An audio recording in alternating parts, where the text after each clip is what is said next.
अस्सलाम वालेकुम नाज़रीन। प्रोग्राम आज पाकिस्तान के साथ यूनान हादसा। 290 पाकिस्तानी जान से गए, 12 पाकिस्तानी बच गए। टोटल कितने लोग थे इस पर भी बात करेंगे। और चीफ ऑफ आर्मी स्टाफ के ऊपर सवालात उठने शुरू हो गए। सोशल मीडिया पर बेशुमार पोस्ट ऐसी चल रही है जिसके बारे में भी आज हम आपको बताएंगे। सबसे पहले यूनान हादसा। ये बदनसीब लोग जो यूरोप आने के चक्कर में थे और गैर कानूनी तौर पर यूरोप में दाखिल होने की कोशिश कर रहे थे, उन्होंने जनाब कभी ये नहीं सोचा होगा कि वो यूरोप तो नहीं पहुंचेंगे मगर ज़िंदगी की बाजी हार जाएंगे। एक ही ख़ानदान के 12 अफराद भी इसमें शामिल हैं। ज़्यादा गुजरात के लोग बताए जा रहे हैं और खानेवाल और भी जगह के हैं। ये मैं बता देता हूँ कि पहली दफ़ा ये हादसा पेश नहीं आया। इससे पहले भी बड़े-बड़े हादसा पेश आए हैं, जो लोग भी गैर कानूनी तौर पर यूरोप आने की कोशिश करते हैं।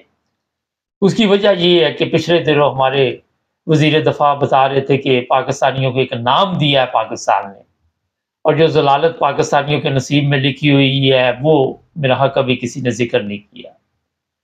आज आप देखें इन लोगों के घरों में मातम है और अक्सर ये जो भी लोग थे गरीब घरानों के थे, कोई ज़मीनें बेच के आया, कोई ज़ेवर बेच के आया, कोई जानवर बेच के आया, कुछ ना कुछ बेच कर कोई गिरवी रखवा कर आया और फिर ये सफ़र जो है मुकम्मल ना हो सका।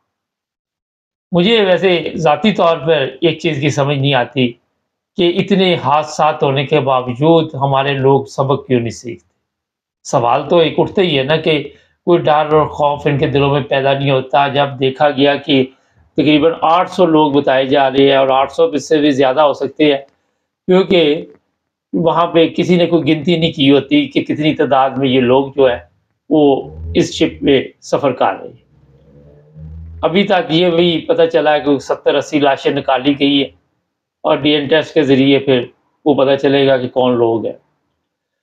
नाज़रीन, मैं बेशुमार प्रोग्रामों में आपको बताता रहा हूँ कि जो कुछ भी हो जाए, गैर कानूनी तरीका ना अपनाइए, इन एजेंटों के चक्कर में ना आएँ। इधर स्क्रीन पे एक नंबर जारी किया जा रहा है, जिन लोगों को भी इन एजेंटों ने गुमराह किया, उनके नाम वगैरह आप ले सकते हैं, हमारे साथ फ़ोन पे राब्ता कायम करें, ताकि उन लोगों को बचाया जाए जो अभी इनके जाल में काबू आ चुके हैं या आने वाले हैं। ये बड़ा एक नेकी का काम है, आपको मैं बता देता हूँ। जिनके बच्चे चले गए हैं, जिनके खामद चले गए हैं, जिनके भाई चले गए हैं, जिनके बाप चले गए हैं, उन घरों में इस वक़्त मातम है पाकिस्तान में। हमारे सियासतदानों की अपनी जंग जो है वो ख़त्म नहीं हो रही। हमारे लोग जो है मर रहे हैं, पाकिस्तान में भी मर रहे हैं, पाकिस्तान से बाहर निकलते हैं तो फिर भी मरते हैं। ये हमें पाकिस्तानी जो कौम है इज़्ज़त मिली हुई है, ये मकाम मिला हुआ है। पाकिस्तान में रोज़गार नहीं है, पाकिस्तान से बाहर आते हैं तो ज़िंदगी की बाजी हार जाते हैं। और ये भी मैं बता देता आपको कि ये कोई आखिरी हादसा नहीं होगा। इसके बाद भी लोग बाज़ नहीं आएँगे, क्योंकि जब तक एजेंट हज़रात ज़िंदा हैं, उस वक़्त तक इन लोगों के साथ मौत का खेल खेला जाएगा और खेलते रहेंगे ये लोग। ये भी नहीं देखते कि जो कश्ती है वो कितना वज़न लेके जा सकती है, कितने लोगों को लेके जा सकती है, और क्या ये कश्ती इस काबिल भी है कि ये वहाँ समुंदर में मंज़िल पर पहुँच सके। कोई इस चीज़ का ख़्याल नहीं रखता। आपके इल्म में है, जो लोग यूरोप में रहते हैं, कि यहाँ पे हर चीज़ को चेक किया जाता है, लेकिन क्योंकि गैर कानूनी चीज़ों को कौन चेक करे, कौन पूछे, कौन बताए, और यही सबसे बड़ी इस वक़्त बदनसीबी है।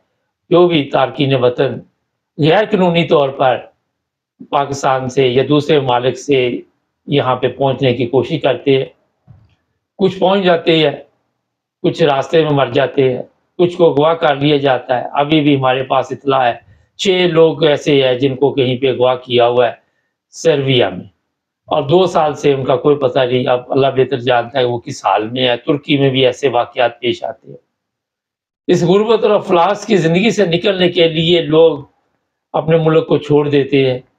हमारे मुल्क के हालात भी नहीं रहने के काबिल, और वहाँ पे क्योंकि इस वक़्त एक ऐसा तमाशा चला हुआ है जो कि सियासतदानों का है, जिसमें हमारे डंडे वाली सरकार भी है, ताकतवर हल्के भी है, और वो चाहते हैं कि सिर्फ हमारी हुक्मरानी रहे, चाहे ये लोग मुल्क में मर जाएं या मुल्क से बाहर जाते मर जाएं, किसी को कोई फर्क नहीं पड़ता। फर्क पड़ता तो आपके घर वालों को फर्क पड़ता है, आपकी वालदा को फर्क पड़ेगा, आपके भाई को फर्क पड़ेगा, आपके बाप को फर्क पड़ेगा। इन हरामखोरों को कोई फर्क नहीं पड़ेगा।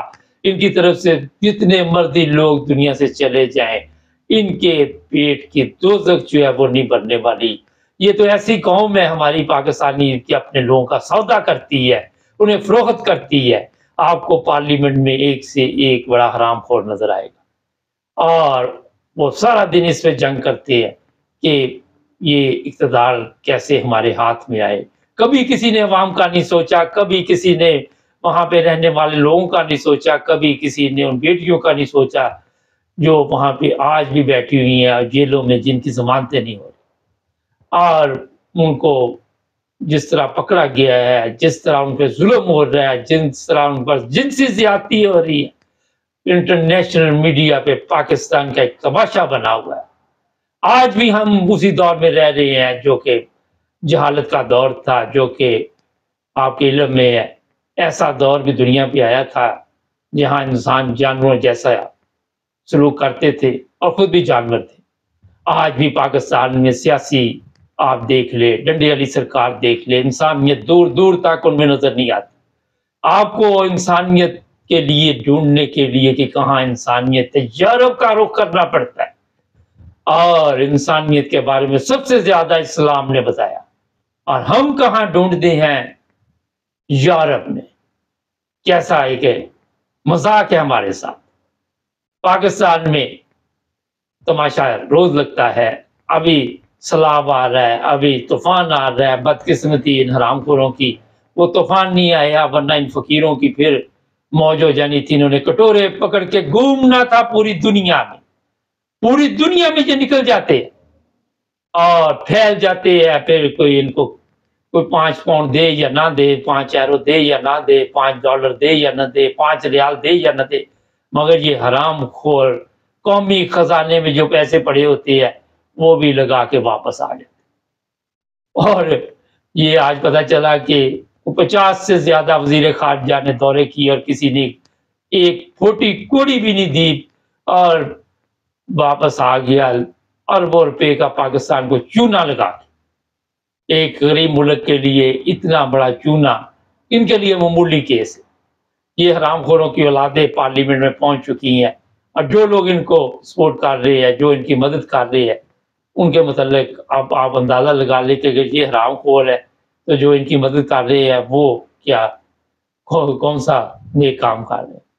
चीफ ऑफ आर्मी स्टाफ के मतलब सोशल मीडिया पे मुतनाज़ा बहस चल रही है इस वक्त, और ये कहा जा रहा है कि मौजूदा चीफ ऑफ आर्मी स्टाफ के दौर में और भी जुल्म बढ़ गया है, और जो कुंवर जावेद बाजवा के दौर में जुल्म हुआ उससे कहीं ज्यादा बढ़ गया है।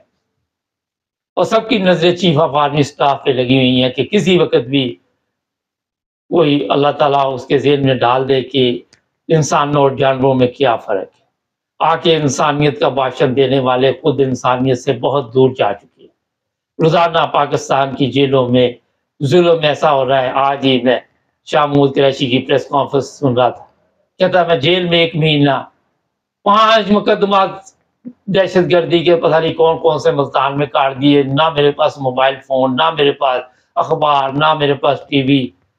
कहता है कि इतना जुल्म किया जा रहा है यहाँ पाकिस्तान में, और फिर आपके इल्म में इसका जिम्मेदार सिर्फ से और सिर्फ एक ही बंदे को ठहराया जा रहा है। वो बंदा आप सबको पता है, और जिस तरह पूरी मुल्क की जो हालत है इस वक्त वो आप सबके इल्म में है। गुर्बत अफलास हर तरफ फैली हुई है। लोगों के घरों के जो हालात हैं, मेरा ख्याल है कि सोशल मीडिया पे जाए तो आपको नजर आ जाएंगे, मिल जाएंगे।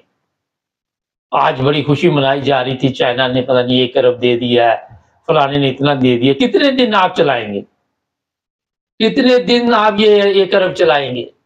फिर वही भीख, वही कटोरा, वही गुर्बत, वही जिल्लत, वही रसवाई। फकीरों की इज्जत नहीं होती माशरे में। کوئی معاشرہ فقیروں کی عزت نہیں کرتا، بھیک مانگنے والوں کی عزت نہیں کرتا۔ اور یہ بھی میں بتا دیتا ہوں آپ کو، ان قریب پوری دنیا میں اس پر بحث شروع ہو جائے گی کہ پاکستان کے اوپر کتنی پابندیاں لگائی جائے اور کون کون سی پابندیاں لگائی جائے۔ اس وقت جس طرح سوشل میڈیا پہ شور مچا ہوا ہے کہ پاکستان میں انسانی حقوق کا جنازہ نکل رہا ہے، ان چوروں کے اوپر کوئی اعتماد نہیں کر رہا۔ آنے والے دنوں میں یہ نہیں کہ پاکستان کے لیے مشکلات آئیں گی، ان چوروں ڈاکوں کو کوئی پناہ نہیں دے گا۔ آگے وہاں پہ بتایا جاتا ہے کہ جنازے لے کے آ جاتے ہیں، اور بھی آپ کا جو ادھر بیٹھا ہوا ہے وہ تو اپنی ماں کا جنازہ بھی لے کے گیا تھا، اس نے بھی تو میت وہیں بھیجی تھی، ادھر کیوں نہیں اس نے پھر اس کو دفنایا تھا؟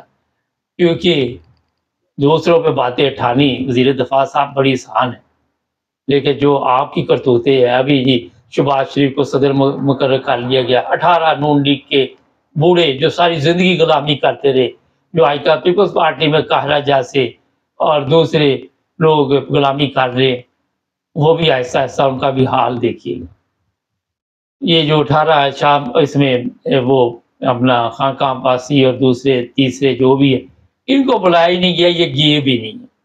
یہ حالت ہے جن لوگوں کے لیے آپ نے ساری زندگی جھوٹ بولا، جن لوگوں کے لیے آپ نے جہنم کمائی، ان لوگوں نے آپ کو منہ بھی نہیں لگایا، انہوں نے اپنے خاندان میں ہی صدارت، اپنے خاندان میں ہی ہر چیز رکھ۔ لعنت ہے تمہاری اس سوچ پر، لعنت ہے تمہاری جو خدمت آپ نے کی، اور اب اس عمر میں آپ کو ذلت اور رسوائی دیکھنی پڑی۔ جب تک آپ حق اور سچ کی بات کے لیے نہیں اٹھیں گے، یہی حال ہوگا۔ ہمارے چینل کو سبسکرائب کریں، جڑے رہیں ہمارے ساتھ تاکہ اور بھی پروگرام دیکھتے رہیں۔